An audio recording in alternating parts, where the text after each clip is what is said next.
या देवी सर्वभूतेषु बुद्धिरूपेण संस्थिता नमस्तस्यै नमस्तस्यै नमस्तस्यै नमो नमः। माँ शारदे को नमः। आप सभी को मेरा प्रणाम।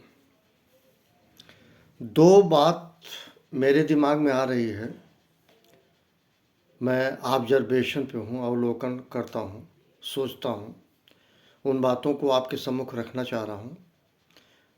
पहला, प्राथमिकता के आधार पे ही बताऊँगा। संक्षिप्तता में बुद्धि की आत्मा बसती है। बुद्धि, विवेक, ज्ञान, ये सब बातें होती हैं जब हम किसी से संवाद करते हैं, किसी से वार्तालाप करते हैं, तो हमें एक सीमा रेखा तय कर लेनी चाहिए, हमें कितनी बात कहनी है। क्योंकि अगर कम हुआ तो भी सार्थक नहीं हुआ, और अगर ज़्यादा बात कर गए तो बिल्कुल सार्थक नहीं हुआ। तो हमको एक डिसीजन मेकिंग के स्तर पे आना चाहिए कि मुझे क्या कहना चाहिए, कैसे कहना चाहिए और किस तरह से कहा जाए कि कम शब्दों में समझाया जा सके। समझाने का गलत मतलब ना निकाला जाए। जब हम किसी से बातचीत करते हैं तो बातचीत में हमें इस बात का ध्यान रखना चाहिए कि हम जितना आवश्यक है उतना ही बोलें, उससे ज़्यादा कभी ना बोलें।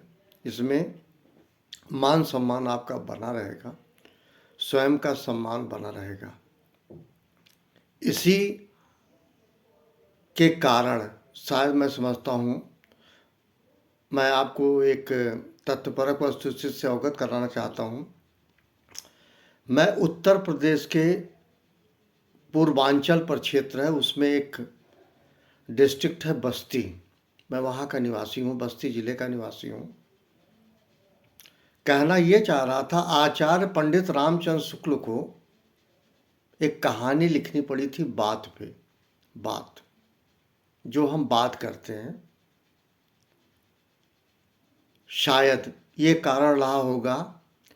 कहा यह भी जाता है कि बस्ती के लोग बातूनी बहुत होते हैं।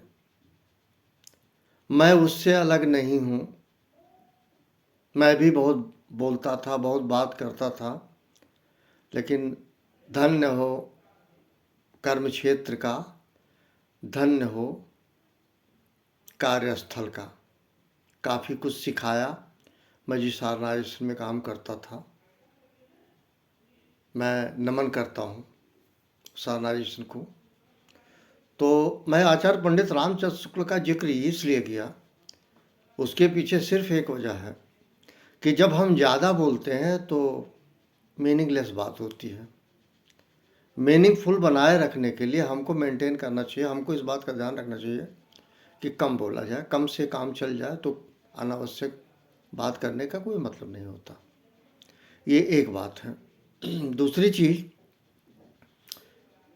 अपभ्रंश, संदेह विष के समान होता है, जहर के समान होता है। मैंने अक्सर देखा है, पति पत्नी में इतने अच्छे रिलेशन हैं, इतना बढ़िया रिलेशन है, लोगों की परेशानी ये है, वो अपने दुख से नहीं परेशान है, वो अपने दुख से नहीं परेशान है, दूसरे के सुख से परेशान है। वो ये चाहते हैं कि अगर एक दाम्पत्य जो है सुखपूर्वक रह रहा है तो उनकी बेचैनी इस बात के लिए बढ़ जाती है, ऐसा क्यों है। बात वही आई, आदमी दूसरे के सुख से परेशान है, स्वयं के दुख से उतना परेशान नहीं है। मैं ये क्यों कह रहा हूँ, suspicion is the great poison.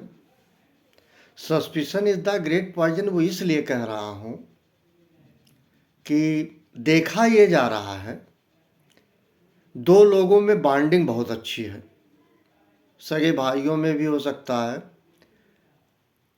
परिचितों में हो सकता है, दोस्त कोई होता नहीं। अगर आप लोग ये पाल रहे हैं रोग कि मेरा कोई दोस्त होता है, दोस्त कोई नहीं होता है। उसकी दूसरी भाषा कह सकते हैं कंपेनियन, चाहे वो मेल हो चाहे वो फीमेल हो, साथी कह सकते हैं, दोस्त नहीं कह सकते। दोस्त का कैटेगरी ही बहुत ही हायर लेवल का है, वो सबके बस का नहीं है। पर मैं ये कहूँगा, जिनसे आपसे परिचय है वो रिश्तेदार भी हो सकते हैं, शुभचिंतक भी हो सकते हैं, आसपास के रहने वाले लोग भी हो सकते हैं। परिचय हर किसी से प्राप्त करना चाहिए, परिचय होना भी चाहिए, बहुत अच्छी बात है। लेकिन उससे अच्छी बात है इसकी निरंतरता बनाए रखना, निरंतरता, कंटिन्यूटी। ये बात मैं इसलिए कह रहा हूँ कि जब दो लोगों में, पति पत्नी का तो एक मैंने उदाहरण दिया, मैं इसको जनरलाइज अगर करूँ, किसी का किसी से भी बहुत अच्छी बॉन्डिंग है और कोई ऐसा व्यक्ति उसे समझ में आता है कि ये बॉन्डिंग को हमें ब्रेक करना, तोड़ना है, तो सारे हथकंडे वो अपना लेगा ताकि ये बॉन्डिंग टूट जाए। मैं ये समझता हूँ जिससे आपकी बॉन्डिंग है और उस बॉन्डिंग का जो डिटर्मिनेंट फैक्टर है, जिसको कहते हैं कासल फैक्टर, उस काजेज के विषय में किसी ने यदि कुछ कहा है और दो व्यक्तियों की बॉन्डिंग अच्छी है, तो चाहे वो कितना ही निगेटिव क्यों ना हो, मैं कहता हूँ बहुत ज़्यादा निगेटिव हो, उसको, उन दोनों को आपस में एक गेट टुगेदर करके समझ लेना चाहिए। क्योंकि हमेशा अवस्था अगर ऐसा नहीं करते हैं तो विपरीत चली जाएगी। कैसे? हमारे बेटे ने हमको कुछ कहा ही नहीं हमारे बारे में, और हमारे रिश्तेदार ने कह दिया कि प्रिंस या लकी आपको ऐसे ऐसे कह रहे थे, पागल है या झक्की है या खुशमिजाज नहीं रहते हैं। आप जिन बच्चों से कह रहे हो, जिनसे कह रहे हो प्रिंस लकी से, जब से वो पैदा हुए, जब से होश संभाला, वो अपने माता पिता को देख रहे हैं।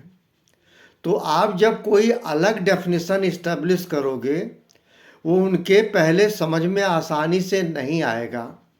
लेकिन अगर आप बहुत ज़्यादा उनको इन्फ्लुएंस करोगे, रुपए पैसे देके, अच्छे कपड़े देके, अन्य सब चीज़ें देके, सोचते हो कि पुत्र पिता के विरुद्ध हो जाए और मज़ा आ जाएगा, तो याद कीजिए आपको रिटर्न गिफ्ट बहुत बढ़िया मिलने वाला है। और वो पुत्र पिता एक हो जाएंगे, आप किनारे हो जाएंगे, आप कहीं के नहीं रहेंगे, आपको मझधार में छोड़ा जाएगा, आप साहिल पे भी नहीं आ पाएंगे। मैं इन बातों से एक बात कम्युनिकेट करना चाह रहा हूं प्यारे सबको, अगर किसी से किसी का भी बॉन्डिंग है तो बॉन्डिंग तब हुआ होगा तो जब कुछ चीज़ें मैच हुई होंगी। इसको रोमांस से ना लिया जाए। रोमांस एक थर्ड या फोर्थ कैटेगरी है। पहला कैटेगरी है जब दो में होता है आपस में बातचीत, तो ऑनेस्टी होता है, एबिलिटी होती है, सिंसियरिटी होती है, इम्पार्शियलिटी होती है, और शिक्षित होना एक पहली क्राइटेरिया है जिसको कहते हैं एबिलिटी और दक्षता। मैं रिपीट करूंगा इन बातों को, आप लोग हो सके नोट कर लें। सबसे पहले एबिलिटी, दूसरा ऑनेस्टी, बहुत ईमानदार होना चाहिए जिनके साथ बॉन्डिंग है, बेईमानी मत करना।